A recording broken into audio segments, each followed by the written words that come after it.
Thank you so much, Rod, for these clarifications, and I think we've all heard as well your call for support.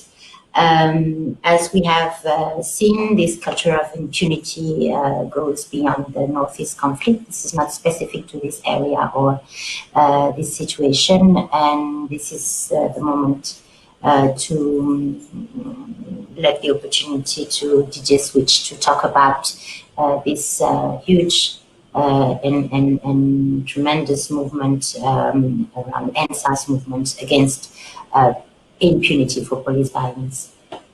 Catherine, it's over to you. All right, thank you for having me. Good morning, good afternoon, good evening. You see, we have a popular saying in Nigeria, wahala no dey finish, meaning the problems never end. You see, I grew up in a family of 8 where my parents really had their hand full. They worked to give us the best they could afford: education, Medicare, food, allowances, most importantly, a home. My parents taught us how to respect each other's differences, understand each other, stand for each other, and protect each other. I must say, my brother did take a lot of the blame for my many mischiefs. But unfortunately, in the late 90s to 2000, things took a turn for the worse when the Ishekiris and the Ijaws in Warri, where we lived back then, went into war with each other because of a failure in leadership and respect for differences. Many were displaced from their homes and killed. My parents lost a lot, and I had to grow up real quick.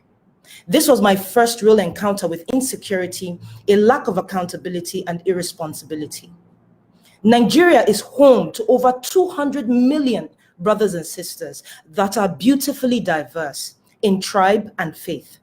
But we lack education, a functional health system, electricity, we lack jobs, security.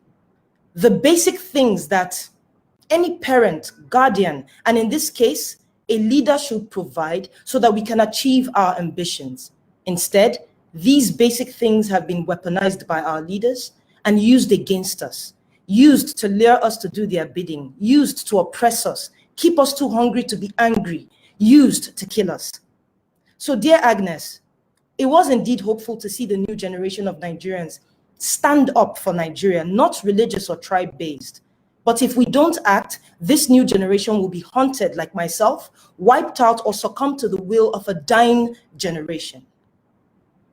But even a magician cannot perform one trick forever, because we, the Nigerian people, were tired. And for the first time, I saw Nigerians stand for each other in protest all over the country. End SARS.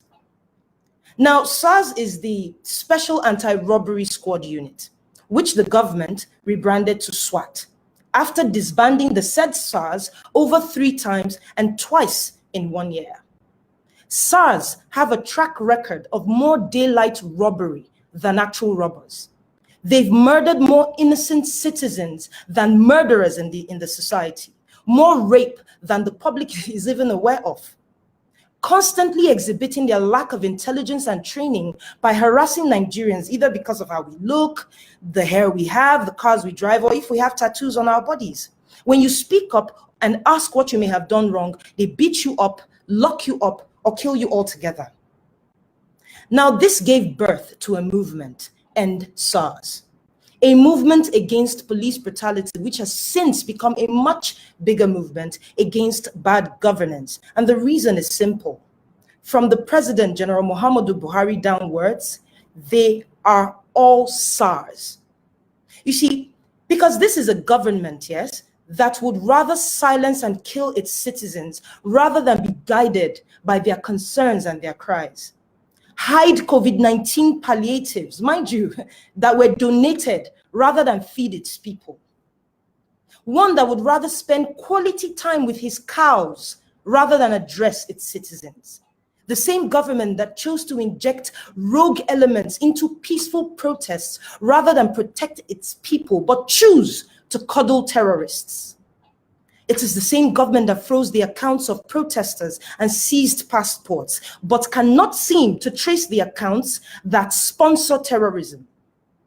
It states in the Constitution that the security and welfare of the Nigerian people is the primary purpose of the government. But on the 20th of October, 2020, the Nigerian army, sanctioned by the government, stormed the Lekki toll gate in what I call a first wave of assault.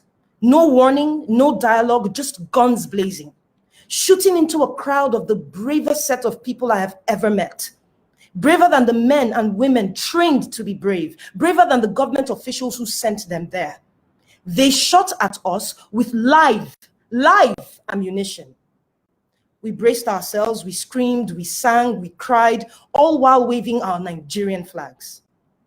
You see, as I witnessed people die, I truly believed we would all die. And so I started to live broadcast the insanity on Instagram, and I am not the only one. In a matter of minutes, dreams and futures were lost. Nigerians killed unprovoked.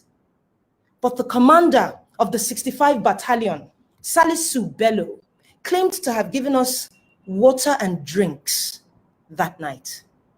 But that is not even on the same continent with the truth. I have a clip recorded from the live broadcast where you can hear me asking Bello why they were shooting at us with live ammunition. His response was that my coming close to him poses a threat to him and he will act accordingly. Is this the act of someone who gave us water and drinks? I also have another clip from the same night where you can hear a lady's voice asking the whereabouts of the people that had been shot. Further proof that the bodies we saw were taken away by the army present. The army claimed to have cared for us. But when the Nigerians that were on that live, when they called ambulances to assist us at the toll gate, they were stopped and asked to turn back by the army. We were forced to have a crash course on medical procedures, attempting to extract a bullet from the leg of a protester until one ambulance came from the back. So please tell me, what then was their intention if not to kill us?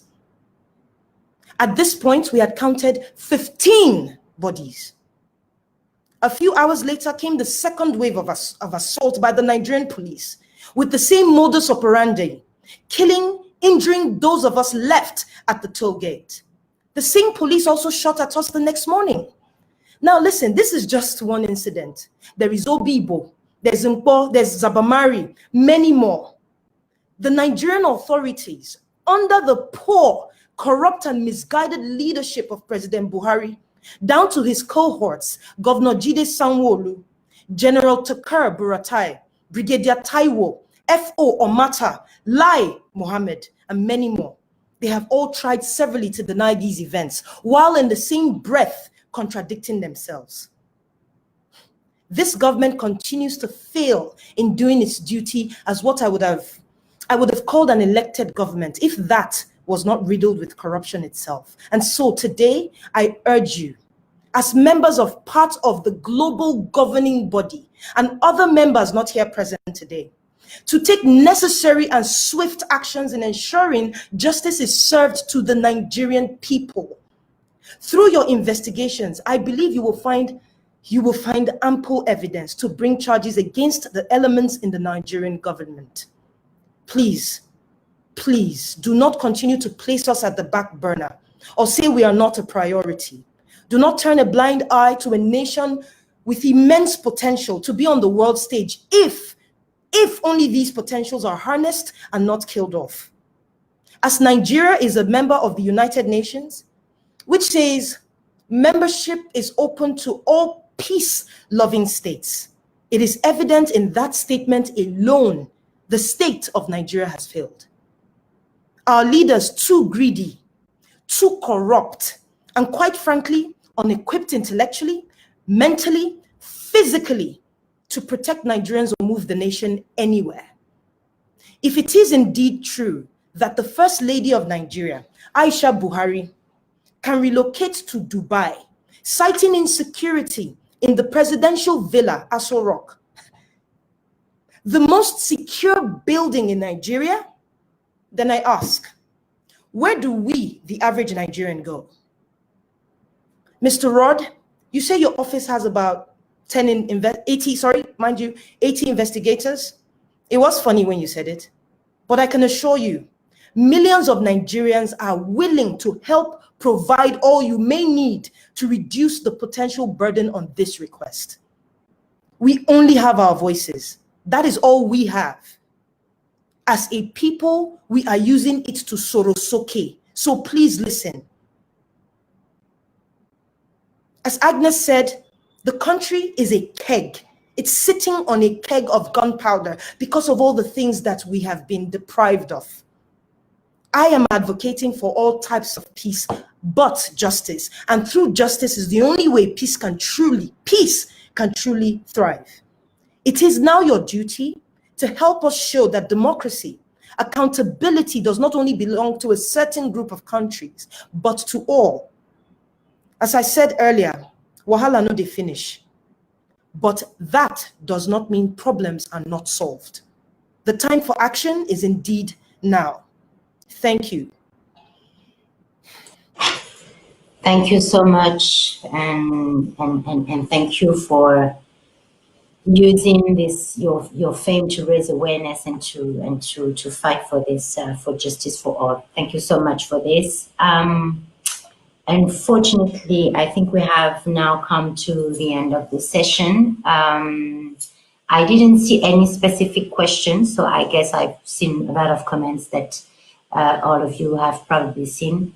And so I think we need to conclude now. I would like to thank again all the panelists for the very insightful and inspiring intervention. This was really great. Thank you all for attending this event. If you want to know more, if you want to join the movement, if you want to know more about this issue, you can of course visit Amnesty International Nigeria page, but also you have several links that have been shared to the Special Rapporteur report and mentioned in the discussion, but also to the MSAS movement. So thank you so much for your contribution. Thank you so much for being for participating in this conversation, and hopefully next time we discuss justice in Nigeria, we will have other good news to share. Thank you so much. Thank you.